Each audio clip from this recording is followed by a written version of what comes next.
que tout prophète, mais je dis aussi par extension, tout ministre de Dieu est appelé à rencontrer, finit par rencontrer. Certains m'ont dit que j'étais dur, très dur, direct.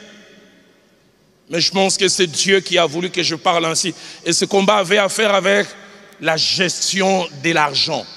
Les rapports que les prophètes et l'homme de Dieu, dans l'exercice de son ministère, a ou est appelé à avoir avec l'argent.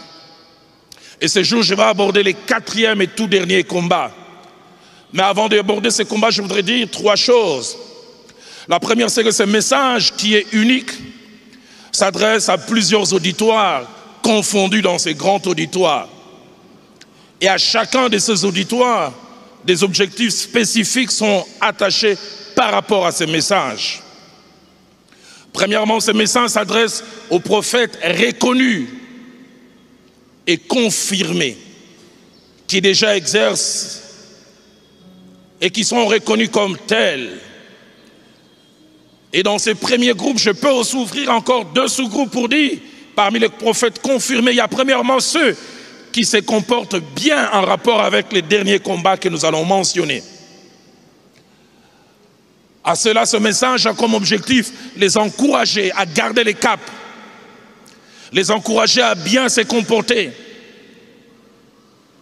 les encourager à faire ce que ma Bible me dit dans Apocalypse chapitre 22 verset 11, que celui qui est saint se sanctifie encore.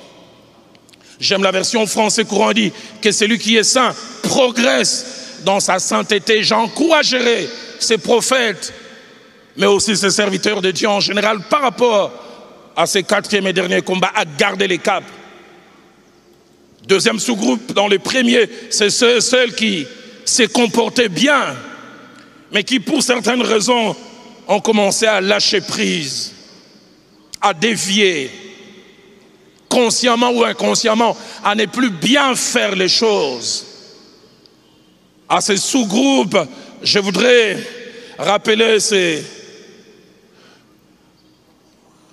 3 vérités.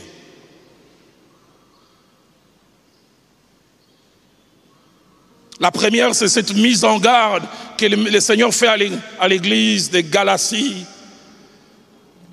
avec un ton de tristesse. Galates chapitre 5 au verset 7, il dit à cette église, vous couriez bien, qui vous a arrêté pour vous empêcher d'obéir à la vérité? Vous marchiez bien, vous gériez bien ces choses. Qu'est-ce qui s'est passé? La version française courant dit, vous avez pris un si bon départ qui a brisé l'élan de votre parcours pour vous empêcher d'obéir à la vérité. Galates 3 au verset 1er va plus loin. Quand le Seigneur s'en prend à cette église de Galatie, il est tellement étonné du changement. Écoutez ce qu'il dit aux Galates. Il dit aux Galates, dépourvus de sens, qui vous a fasciné? Qui vous a fasciné? La version française dit, qui vous a ensorcelé? La version des Sommeurs dit, qui vous a envoûté? Parce que le changement est inexplicable. Des gens qui marchaient tellement bien, se comportaient d'une certaine manière et changent les caps. Et on n'arrive pas à s'expliquer comment les craignants Dieu, les scripturaires, l'humble, comme nous le verrons tout à l'heure, a perdu ces choses. Deuxième des choses que je voudrais dire à ce groupe, c'est que ce message nous sert et nous servira d'examen et d'évaluation personnelle. Plaise à Dieu qu'au travers de ce message et à la fin, comme les fils perdus dans Luc 15 au verset 19-20, la Bible parle d'un exercice combien important que des fois nous faisons de moins en moins. Alors qu'il s'était éloigné de la maison de son père, il n'était pas conscient qu'il avait fauté, blessé son père. Ma Bible a dit, étant rentré en lui-même. Combien il est bon, quelques instants, de s'arrêter et de rentrer en soi-même. Une autre version dit, il s'est mis à réfléchir sur sa condition. 2 Corinthiens 13, au verset 5, la Bible dit « Examinez-vous vous-même pour savoir si vous êtes dans la foi. » Des fois, nous n'avons pas forcément besoin de l'examen extérieur. Nous avons besoin d'un examen intérieur. Où sont les gens qui, non pas pour aller demander quelque chose à Dieu, comme je le mentionnerai tout à l'heure, peuvent créer un moment de prière en disant « Seigneur, évalue-moi, regarde-moi, suis-je toujours dans les bons? Les compliments des hommes, c'est bien. Les nombres de vues, les likes, c'est bien. Mais est-ce que Dieu vous like aussi?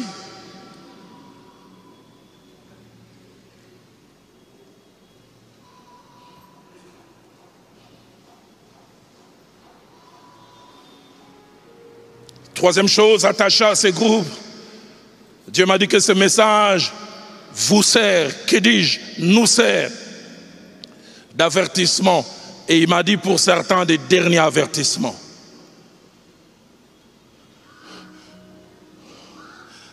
J'aime l'amour de Dieu.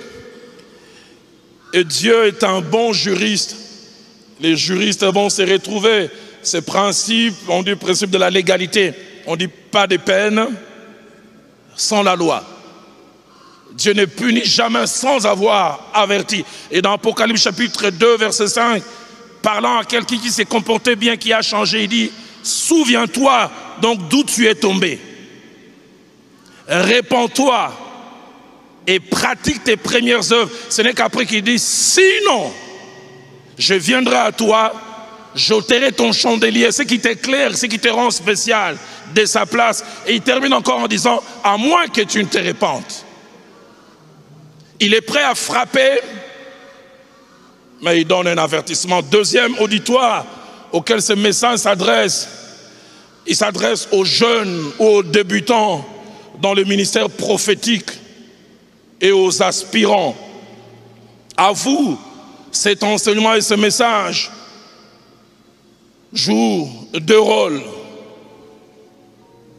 Le premier, ce message sert pour vous ouvrir les yeux sur les pièges attachés à ces merveilleux ministères dans lesquels vous commencez et vous serez appelés à évoluer. Des pièges souvent subtils, insoupçonnés. À vous jeunes, je voudrais vous placer devant vous ces paroles de 2 Rois chapitre 4 verset 40, alors que ces gens se précipitaient pour vouloir manger un mets. Un groupe de gens se sont levés, ils ont dit la mort est dans les pots. Aux jeunes dans les ministères, je m'aurais dit, les ministères prophétiques est glorieux, il attache à plusieurs bonnes choses, mais la mort aussi est dedans. Je suis dans cette ville depuis longtemps, j'ai vu des gens élevés dans le ministère prophétique, accomplir des choses, mais je les ai vus aussi finir tristement, malheureusement, et d'une mauvaise manière. Et l'une des choses, c'est les derniers combats que nous allons mentionner aujourd'hui qui n'ont pas su aborder. Deuxième chose, attachée à ce deuxième groupe, ce message vous sert des vaccins. Vous protéger contre un mal possible. Et cette protection et ces vaccins se cachent derrière un mot avertissement. Qui dit avertissement, c'est faire prendre quelqu'un conscience d'un danger réel existant, mais dont il n'est pas conscient. Quelqu'un en train de marcher comme si de rien n'était, puis il voit un écriteau, attention, fil électrique, 6600 volts. Est-ce que tu continueras à marcher comme si de rien n'était? Parce que tu es conscient qu'il y a un danger. Dans le livre de 2 Pierre, au chapitre 1er, au verset 13, l'apôtre déclare, il dit, je regarde comme un devoir. Et je lui emprunte ces paroles pour m'adresser aussi à vous. Aussi longtemps que je suis dans ces temps, de vous tenir en éveil par des avertissements. Le but de l'avertissement, c'est de nous garder éveillés. Toujours l'apôtre dans 2 Pierre, chapitre 3, verset 1er, il dit, voici déjà, bien-aimés, la seconde lettre que je vous écris. Dans l'une et dans l'autre, je cherche à éveiller, encore une fois, par des avertissements, votre saine intelligence. Deuxième chose que je voudrais dire, en introduisant ce message, je vous prie de noter la date d'aujourd'hui, 17 décembre 2022. Pourquoi? Parce que Dieu m'a dit, comptez la date d'aujourd'hui, décembre 2022. Nous entrons dans une période de 5 ans, jusqu'en décembre 2027. Dieu m'a dit que cette période de 5 ans sera marquée du saut de 2 mots allant dans 2 directions. Premièrement, ça sera des années de disqualification. Dieu va faire sécher certains hommes de Dieu. Certains hommes de Dieu, précisément des prophètes, seront à la base des scandales et vont perdre la crédibilité. Et je reviens encore parce que ces 4e combats, ils ne seront pas victorieux. Mais deuxième direction, deuxième mot, il m'a dit non seulement ça sera des années de disqualification, mais il m'a dit aussi ça sera des années d'affermissement.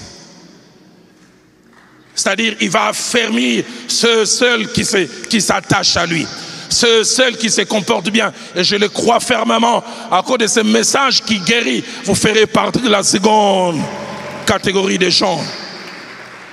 Car, comme nous le verrons à la fin, à la conclusion,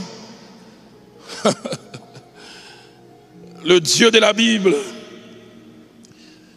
quand il veut nous donner des choses, je mentionnerai cela à la fin, basé sur Matthieu 25, versets 21 et 23. Ces 4 principes, notez-les rapidement, je reviendrai à la fin tout à l'heure.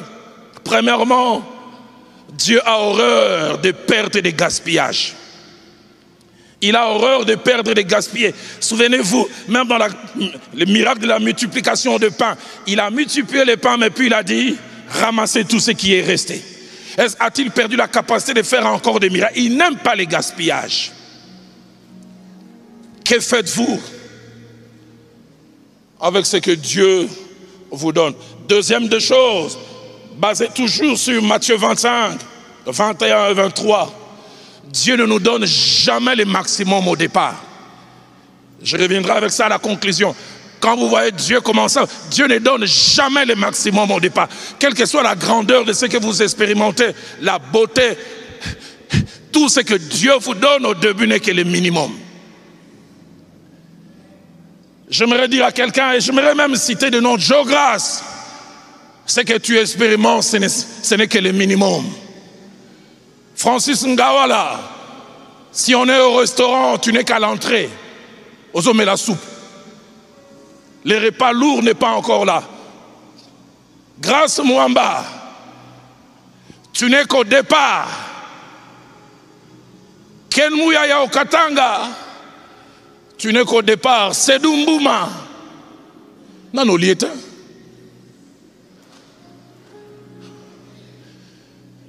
Troisième chose, toute gloire au début est toujours un test de Dieu pour voir s'il peut nous donner plus.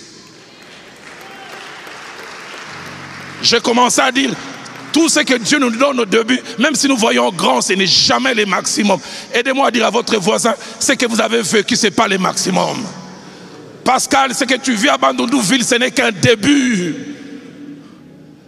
Mais troisièmement, comme je dis, toute gloire du début est un test pour savoir s'il peut augmenter.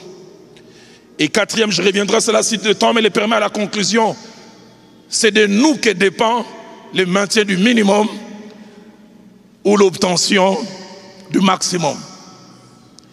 Dans Matthieu 25, verset 21 à 23, Dieu dit, celui qui est fidèle dans les petites choses, je lui confierai des grandes. Ça veut dire quoi? Dieu toujours a la vision des grandes. Mais avant de donner les grandes, il donne d'abord les petites. Et il voit comment tu gères. Si tu gères bien, il dit, ajoutez-lui les grandes. Mais si tu ne gères pas bien, il dit, Soukanaye, aidez-moi à dire à ton voisin, est-ce que tu veux les grandes ou les petites? Mais reviens encore vers lui en lui disant, ça dépend de toi. Est-ce que quelqu'un peut m'aider à acclamer le Seigneur?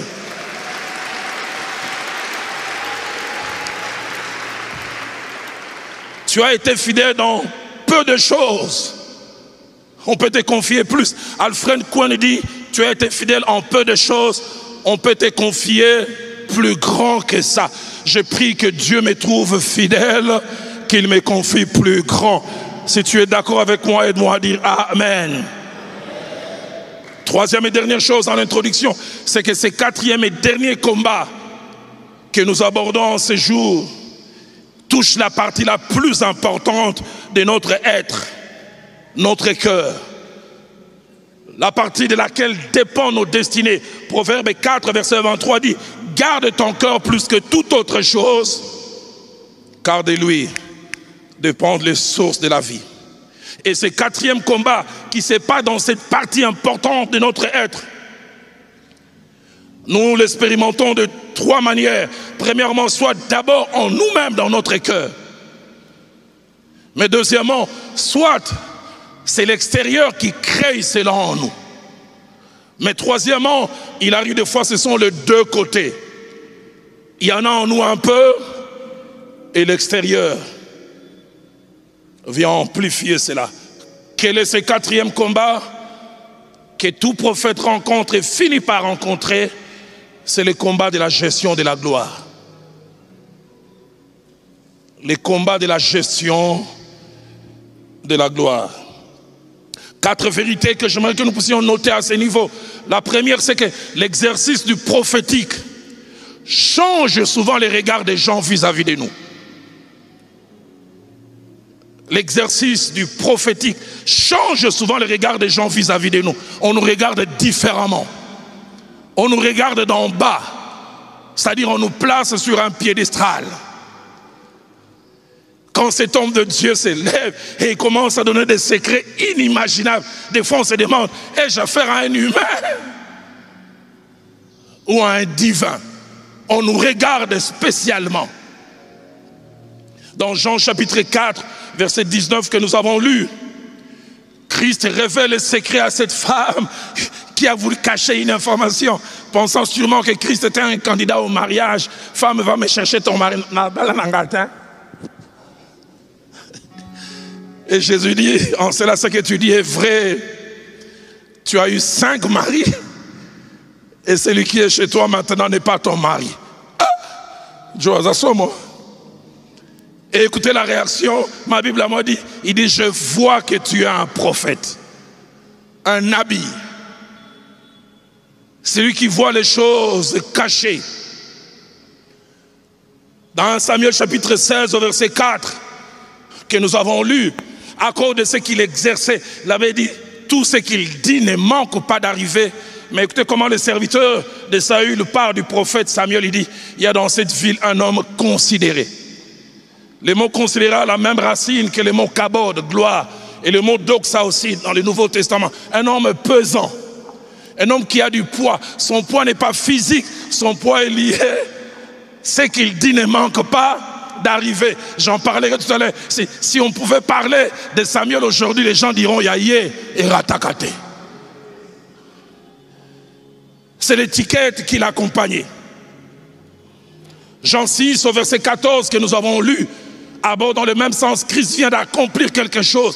Écoutez ce que ma Bible dit. Les gens ayant vu les miracles que Jésus avait fait disaient, celui-ci est vraiment le prophète qui doit venir dans le monde. J'ai vu des jeunes gens humbles, des jeunes gens simples. Dieu commence à les utiliser, les secrets de cœur. Même la démarche change. Les épaules sans votre permission. J'en parlerai tout à l'heure. Un jour, les amis disaient, prophète, il dit non. Je suis prophète, mais les autres sont des radiologues. Moi, c'est IREM. Vous savez, la radio, des fois, voit pas tous les détails, mais l'IREM voit un autre adingaza scanner.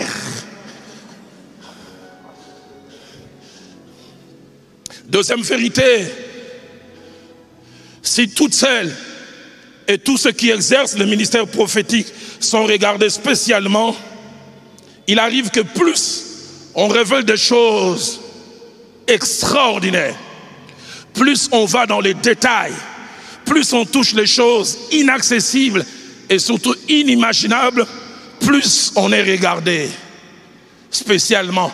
Et malgré notre humilité, c'est un regard que l'on aime. On peut dire, c'est notre humble serviteur. C'est Dieu qui fait grâce. Daniel chapitre 5, verset 11 et verset 12. C'est même pas Daniel qui parle, c'est une reine qui parle de lui. Il dit, il y a dans ton royaume un homme qui a en lui l'esprit de Dieu saint. On trouve chez lui un esprit supérieur. Dans Daniel 2, verset 11, les Chaldéens viennent parler au roi de l'époque qui était troublé par certaines choses qu'il vivait.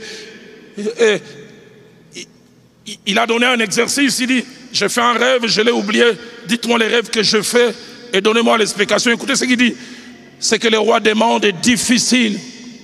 Il n'y a personne qui puisse dire au roi, écoutez ce qu'il dit, excepté le Dieu dont la demeure n'est pas parmi les hommes.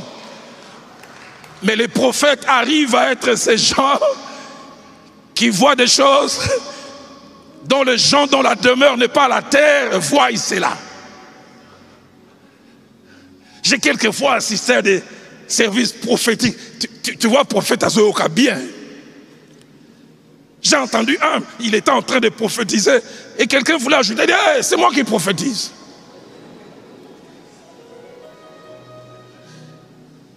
Et je ne sais pas d'où ça vient. À l'époque de Papa Nkelan, les Zalakate, Aïdi Naba, les Zalakate, Bozo Bomelabiso Balek. Et j'aimerais le dire ces jours. Prophète Joe Grace commence à parler, les gens s'élèvent. PDG. Et Utawapi. Bobata Ilanga Joe Grace. Joe Grace, qu'on dit, m'a rappelé Biloko on a tête, le beau comme Utalo, les bêtueux gogo. PDG.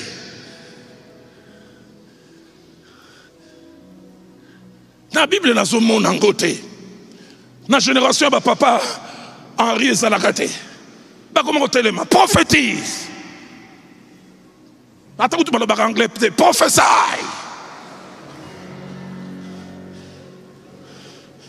Ceux qui prophètent à Okufa Yemoko, à Okufa Ponangaïté. J'assiste au prophétique, je me maîtrise. J'aime Jésus, il est en train de faire des choses glorieuses. Les gens s'élèvent, il dit, oh, heureuse le mamel qui t'ont allaité. Il dit, heureux celui qui fait la volonté de mon Père. Basali Nansambe, Nkembo Mususto Betango Changi, Nkembo Mususto Boyaka.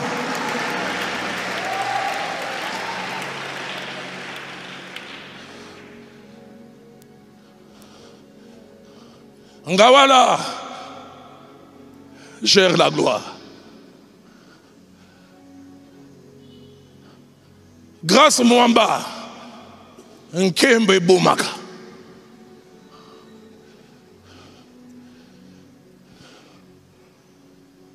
Acte 14, verset 11. Paul et son compagnon viennent d'accomplir quelque chose de grand. À Lystre, la Bible a dit de Dieu sous forme humaine sont descendus au milieu de nous. Oh, bah ça batouté. De Dieu sous forme humaine. J'ai entendu un aîné que Dieu utilise merveilleusement dans les prophétiques. Dire ceci, dit na Kinshasa, bah prophète Nyon, c'est ça batunan jambe, ngandi nasa moton jambe. Tout le reste batunan jambe, mengai moto jambe.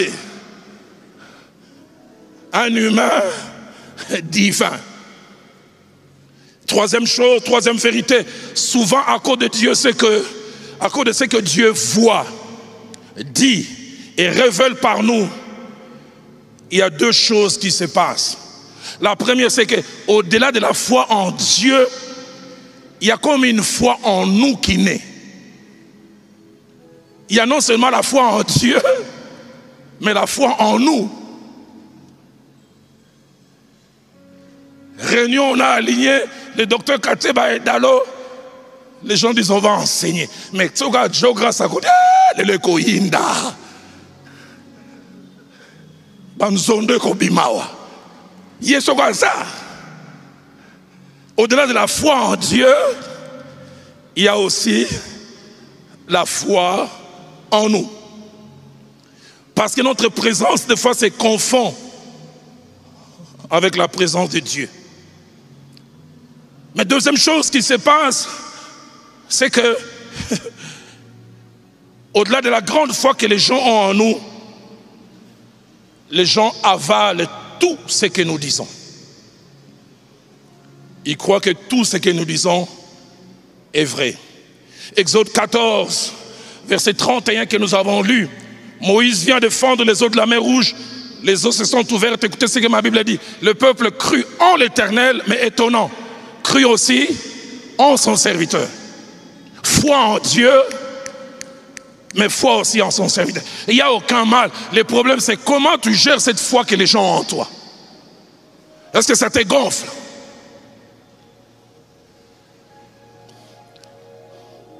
En Samuel 9, verset 6, je l'ai mentionné.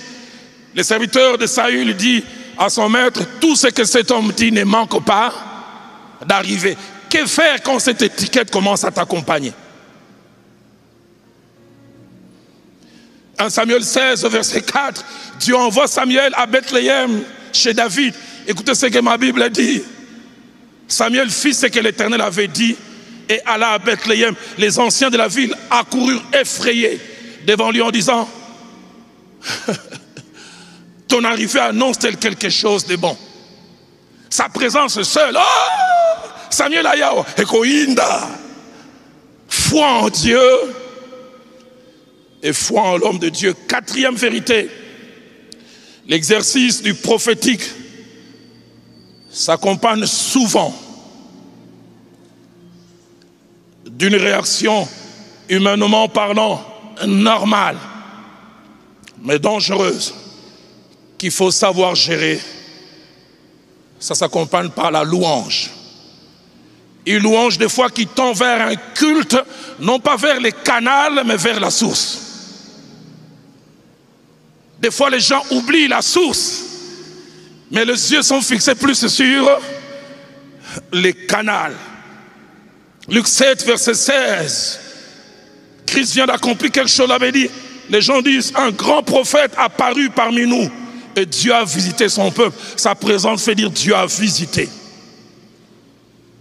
Matthieu 7, au verset 37, Christ a accompli un miracle, les gens disent, il fait tout à merveille. Mais écoutez surtout, Acte 8, verset 10. Il accomplissait de grandes choses en Samarie. Écoutez ce que ma Bible dit. Tous, depuis le plus petit jusqu'au plus grand, l'écoutèrent attentivement et disaient, celui-ci est la puissance de Dieu, celui qui s'appelle la grande. On commence à te coller des étiquettes. Que Dieu nous donne de savoir gérer ces choses. Et je reviens encore sur ce que Dieu m'a dit. 5 ans de disqualification. Ceux qui géreront bien ces choses. Ah, que Dieu nous donne de Catherine Kuhlman. Quand elle exerçait un miracle, les gens voulaient la louer. Elle déchirait ses habits et disait, bénissez Dieu. Nous avons une génération de consommateurs de louanges qui demandent cela. Les grands problèmes avec ces 4 choses que je viens de mentionner, attachées au prophétique, n'est pas leur présence attachée à la gloire, mais c'est leur gestion. 4 pièges arrivent le plus souvent. Quand Dieu exerce les prophétiques par nous, et surtout il l'exerce avec grandeur, premièrement, on commence à se donner soi-même une importance qu'on n'a pas et qu'on ne doit pas avoir. Actes des Apôtres, chapitre 8, au verset 10, parlant de Simon en Samarie, écoutez ce que ma Bible dit. Il s'est donné pour quelque chose. Il s'est donné pour un personnage important. Il s'est donné. Que Dieu nous garde de nous donner de l'importance. Deuxième chose, on commence à oublier qu'on est un instrument. C'est-à-dire ce n'est pas nous, mais c'est Dieu qui travaille par nous.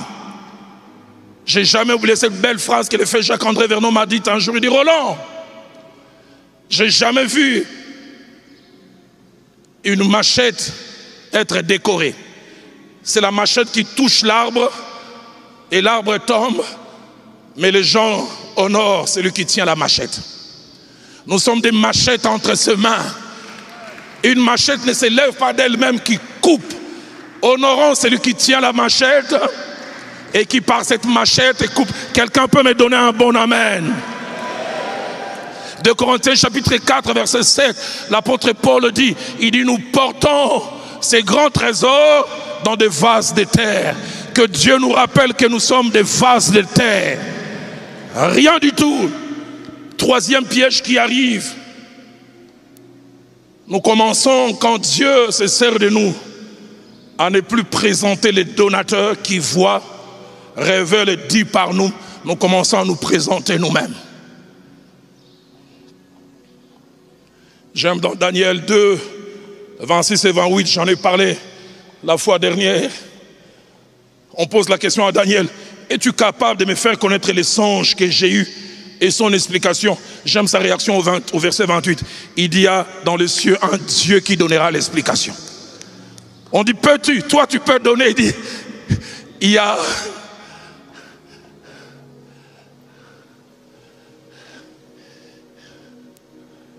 J'ai entendu parler d'un homme de Dieu, prophète. D'autres sont venus donner des messages à peu près. Et quand il arrive chez cet homme élevé en dignité, il dit, tous ceux qui sont venus, c'était des gens qui jouent au Parc 5. Parc 5, c'est le stade qui est en dehors du stade des Martyrs. Il dit, moi je suis un prophète de nous campe-nous. Réal. Aide-moi à toujours les présenter lui et lui seul. Dieu me l'a mis à cœur et je voudrais le faire comme un père. Je me mets à genoux. J'ai dit à cette génération, j'ai dit à Joe Grace, j'ai dit à Francis Ngawala, j'ai dit à Grace Mwamba, j'ai dit à Sédou, j'ai dit à Sam Samito, que l'humilité revienne parmi les prophètes. Que l'humilité revienne quand vous vous tenez ici et Dieu par vous voit des choses. Je vous supplie, si l'humilité ne revient pas, vos jours sont comptés. Je fais ma part. Je pourrais dire dans les jours qui viennent, je suis pur de votre sang, car je vous ai annoncé tous les conseils de Dieu. Quatrième piège qui arrive, je l'ai dit, on devient consommateur de ce dont Dieu est censé être le seul. Le seul. Dans Isaïe 42, verset 8, Dieu dit, je suis l'Éternel, c'est là mon nom, je ne donnerai ma gloire à personne. Dieu, tu peux avoir son argent, ses histoires, un kembonaye, tikelaye. J'ai jamais oublié, il y a quelques années, je suis allé dans une des églises là-bas en 2001. J'ai prêché chaque lundi, j'ai fait chaque fois un service glorieux. Et ce lundi-là, quelqu'un me dira même après, Yadal, on disait que tu étais Dieu adjoint. C'était glorieux. Glorieux. Et quand ça finit, je me mets à genoux de prier. Dieu dit, alors que les gens sont en train de prier Roland, Bima. Bima Mbangu. Kapa viande. Et Singapore Tikala. Olian Kembo. Mais derrière humilité. Quand les gens viennent, oh, il y a dans les agissants. C'est la grâce de Dieu. C'est Dieu quand même. Dieu me dit au collier en côté. Va-t'en. J'ai voulu hésiter parce que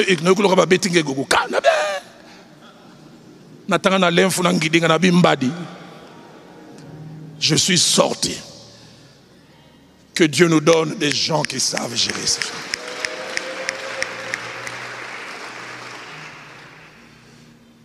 Acte 3, verset 12, Pierre vient d'accomplir un grand miracle. Les gens sont étonnés, les regardent spécialement. L'abbé dit, Pierre, voyant cela, dit, homme israélite, pourquoi vous étonnez-vous de cela? Pourquoi avez-vous les regards fixés sur nous, comme si c'était par notre propre force que nous eussions fait marcher cet homme? Donne-nous des gens qui savent esquiver et amener les regards des gens vers Dieu. Quelqu'un peut m'aider à dire Amen. Alors en concluant, j'aimerais dire, qu'est-ce qui fait que plusieurs tombent dans les pièges attachés au prophétique et à la gloire qui s'y attachent? Deuxième question, qu'est-ce qui fait que plusieurs n'arrivent pas à supporter les poids attachés au prophétique? 5 réponses et je conclue, on va prier. Première réponse, c'est l'absence de modèles. Il y a certains, je ne les blâme pas. Partout ils ont grandi, soit ils ont manqué de modèles, soit ils ont eu des mauvais modèles. J'aimerais poser la question. Supposons que tu étais disciple de Simon qui était en Samarie, qui s'est donné pour quelque chose. C'est le seul modèle auquel tu as été exposé. Comment tu vivras? tu pratiqueras la même chose. Dieu merci, je suis fils de Jacques-André Verneau. Je l'ai vu gérer la gloire. Je le vois ces jours-là, nous sortons du temple du centenaire. Une femme nous suit. Il dit, papa, cet homme est un homme de Dieu. De 61 à 64, j'étais paralysé. Et il tenait une campagne. Il dit, il avait des cheveux noirs et là-bas. Il dit, il m'a appelé au milieu de la foule. Et il m'a même pas touché, il a touché les brancards. Là, cette maman dit, moi, et on pouvait voir les gènes sur le visage du pasteur. D'alors, il ne faut pas la suivre. D'alors, allons-y. Que Dieu nous donne de tels modèles.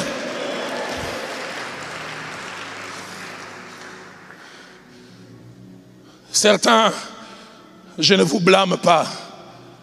Vous n'avez jamais eu de modèle. Ou si vous avez eu des modèles, des mauvais. Mais retournons au modèle biblique. Et vous savez, les modèles bibliques, quelquefois, ils faisaient un miracle et ils disaient, n'en parle pas. N'en parle pas. Toi, quand tu as fait vendredi soir, samedi matin, tu mets sur Facebook, voici les signes qui ont accompagné votre humble serviteur.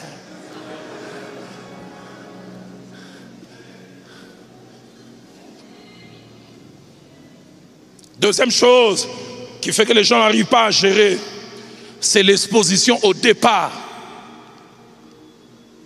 Et quelquefois dans la suite. Devant les faux modèles. Que Dieu rectifie cela. Troisième raison, parmi les raisons qui font qu'on ne gère pas bien, c'est l'absence de proximité avec Dieu. Ou la perte de la proximité avec Dieu. Parce que plus on est proche de Dieu, quand vous commencez à dévier, l'Esprit de Dieu vous mettra mal à l'aise. Combien de fois dans certains moments, j'ai entendu l'Esprit de Dieu me dire, hey Roland, tu parles trop de toi. Des fois, il m'a dit, Roland, je fais cela par toi, mais quand tu parleras, ne parle pas de toi. Dis, quelqu'un a fait. Pourquoi? Parce que je suis proche de lui. Que mon Dieu te redonne cette proximité qui fera que tu sentes les battements de son cœur.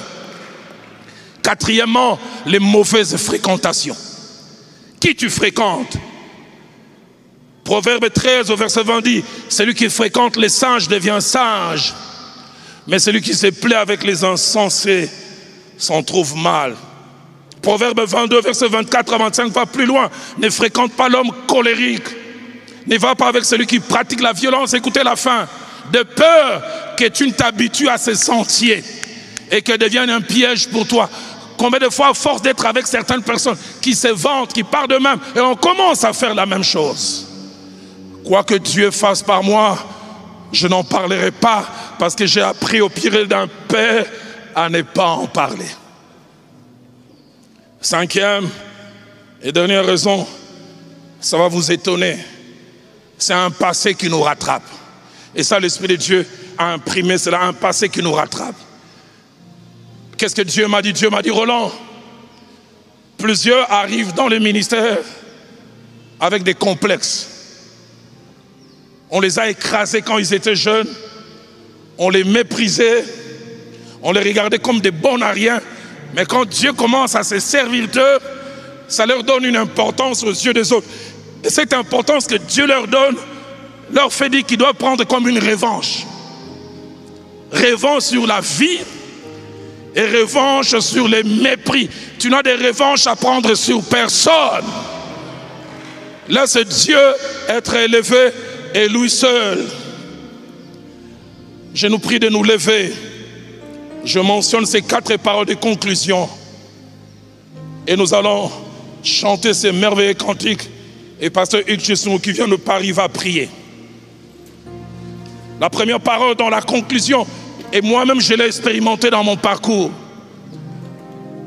c'est que Dieu quelquefois, pour briser son serviteur le prophète, l'empêcher de gonfler par la gloire, l'orgueil, à cause des succès, Dieu quelquefois s'arrangera que tu échoues.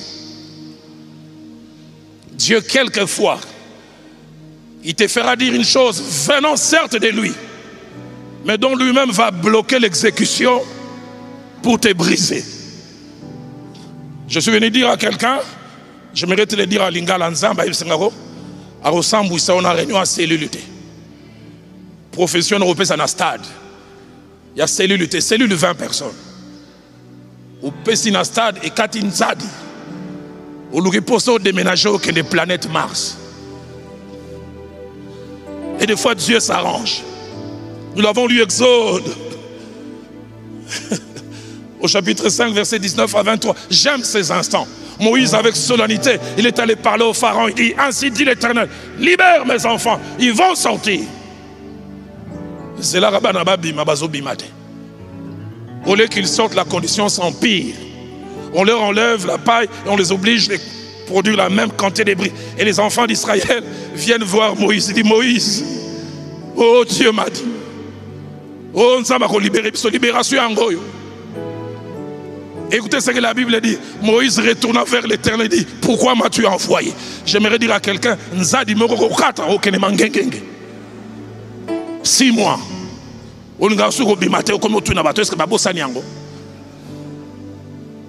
Pourquoi m'as-tu envoyé?